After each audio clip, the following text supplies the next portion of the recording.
Alors on ne s'était pas donné le mot, Pierre ne sait pas ce que je devais dire, et moi je ne savais pas ce qu'il allait dire. Alors il y a peut-être des petites choses qui vont s'entrecroiser, je ne sais pas, ou alors je vais peut-être les dire autrement. Mais voilà. Dernièrement, j'ai un ami qui m'a téléphoné, qui m'a dit c'est bien, tu crois en Dieu, oui, toi ça marche, mais moi ça ne marche pas. C'est assez pratique. Hein. Et lui il me dit, moi j'aimerais que ton Jésus il me dise, fais ci, fais ça, va là, et fais comme j'ai envie. Comme il a envie, et comme ça je ne me tromperai plus. Parce qu'il est à sa 5e ou 6e femme, et il se trompe tout le temps. Et il a beaucoup de problèmes. Il a des enfants de tous les lits, et je ne vous dis pas le marasme familial que ça crée. Je le plains beaucoup. Et elle me dit, mais j'aimerais tellement que ton Jésus il me dise. Parce qu'il dit, moi il ne me parle pas. Moi je vous dis que Dieu parle. Oui. Dieu parle. Vous croyez que Dieu parle? Oui. Tantôt d'une manière, tantôt d'une autre. Mais on ne sait pas toujours comment. Il parle par le livre de la nature, parfois. Oui. Mais le principal, c'est la Bible. Beaucoup ne prennent pas la Bible comme un livre véridique. Cependant, c'est l'absolu de Dieu. Si vous voulez que Dieu vous parle, il faut déjà l'écouter. Parce que déjà, on n'entend pas grand-chose. Et pourquoi est-ce qu'on n'entend rien? Parce qu'on a toujours le nez sur son portable, le nez sur sa tablette, le nez à l'écran. C'est pas vrai. On est occupé du matin au soir, quand c'est pas la musique sur les oreilles. Les jeunes, vous pouvez les appeler dans la rue. Hein, ils ont leur petite musique, et puis on peut rien leur dire. C'est pas vrai? Les garçons, là, non, pas toujours. Toi, t'es sage. T'es un sage, c'est pour ça. T'es un garçon sage. T'obéis à papa, maman, toi. Non, je sais pas, mais je dis ça comme ça parce qu'ils sont jeunes. Hein, alors, peut-être un peu moins à ton âge, mais on a quand même les oreilles occupées, un peu trop occupées, ce qui fait que quand est-ce qu'on peut écouter Dieu? Quand est-ce qu'on peut penser? Quand est-ce qu'on peut réfléchir? Et puis les adultes, c'est pas mieux, ils sont pris par le travail, ils sont pris aussi par les tablettes et les portables et tout ça. Et cependant, la vie sur Terre, elle est toute petite, toute courte, par rapport à l'éternité qui va être tout le temps, tout le temps, tout le temps, tout le temps. Mais si on ne sait pas ce qu'on va faire de l'autre côté, ça sert à quoi la vie ici-bas? On a quand même vraiment besoin d'une vie... on prépare ici-bas sa vie d'après. On ne mérite rien, mais on la prépare ici-bas dans nos décisions. Alors, pour savoir, c'est la Bible qui nous permet de savoir ce que Dieu attend de nous, comment faire, comment y parvenir. Pierre en a un tout petit peu parlé.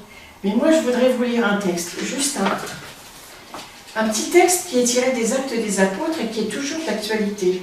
C'est dans Acte 4, Acte 4, verset 12, pour ceux qui veulent noter la référence. La Bible dit, « Il n'y a de salut en aucun autre, car il n'y a sous le ciel aucun autre nom qui ait été donné parmi les hommes, par lequel nous devrions être sauvés. Il n'y a de salut en aucun autre. » C'est quoi ce nom? Jésus. Vous avez compris, c'était Jésus. La Bible dit, il n'y a de salut en aucun autre. Je n'invente rien.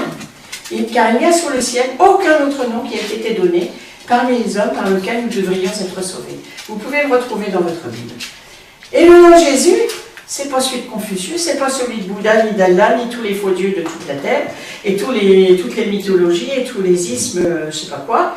Hein, pourquoi Apollon, Zeus, Osiris, c'est tout ce qu'on apprend à l'école, et qui sont des faux dieux. D'ailleurs, c'est bien ça, toutes ces civilisations-là, elles sont tombées. Pourquoi? Parce que ce sont des faux dieux. Et ils ne se sont pas sauvés eux-mêmes, ils ne pouvaient pas. Parce que le seul qui peut les sauver, le seul nom qui a été donné, c'est le nom de Jésus. Et un nom restera, celui de Jésus. Et vous savez, Jésus, ça se dit Yeshua en hébreu.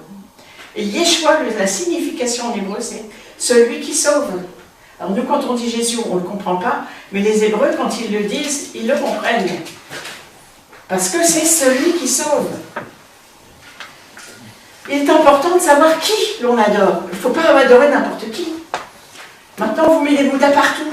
Vous allez vous faire masser, pouf, il y a un Bouddha, il y a tout ça. On vous met sous l'influence d'un faux Dieu, et quand il y a un faux Dieu, il y a des démons derrière. Donc il faut se méfier. Et je pense aux jeux électroniques où il y a beaucoup de super-héros, soi-disant.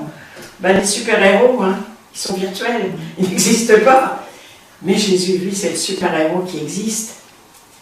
Il n'y en a qu'un qui a donné sa vie, c'est Jésus. Alors évidemment, chez une amie, moi, elle m'a dit, oh, tu sais, la religion, la curtaille, la calotte, on m'a dit des mots comme ça. Et moi qui n'ai pas trop été élevée, j'ai été catholique jusqu'à 6 ans, mais je n'ai pas tellement baigné là-dedans.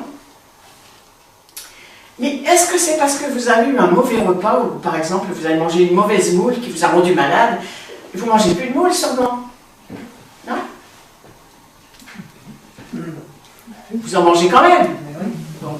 Vous avez eu un mauvais repas, un repas qui ne vous a pas plu. Est-ce que vous avez arrêté de manger? Non. Ah ben non. Et alors pourquoi on s'arrête de chercher Dieu? Alors que c'est ce qui détermine notre avenir, qui va durer toute l'éternité. Donc je voudrais que vous sentiez l'importance de décider qui vous allez adorer, qui va vous sauver. Est-ce que vous allez décider d'être sauvé? Vous n'êtes pas obligé d'appartenir, comme disait Pierre, à une religion. Il faut appartenir à Jésus-Christ, au Père, au Fils, au Saint-Esprit. Voilà. Seul Jésus a donné sa vie, a répandu son sang pour laver nos cœurs, pour laver de toute souillure, de nos mensonges, de nos violences, de nos méchancetés. C'est lui qui est ressuscité aussi, il n'y en a pas d'autre. Hein. Donc c'est le seul qui peut plaider votre cause auprès de Dieu. Mais la décision vous appartient. Personne ne fera pression sur vous. Il n'y a que vous qui pouvez décider. Vous pouvez commencer une nouvelle vie, on l'a chanté, en s'inquiétant de Jésus. On peut décider aujourd'hui, je décide pour Jésus. Oh, votre voisin ne va peut-être pas le savoir, peu importe, vous ne serez peut-être pas célèbre, peu importe. Tout le monde cherche la célébrité. Non, le Seigneur, ce qu'il cherche, c'est votre salut. Il veut vous sauver parce qu'il vous aime. Il n'aime pas voir quelqu'un aller en enfer, ça, c'est pas possible. Et on a chanté, tu peux tout recommencer. J'affirme que c'est vrai, on peut tout recommencer avec le Seigneur Jésus. Alors, je vous engage à faire le bon choix.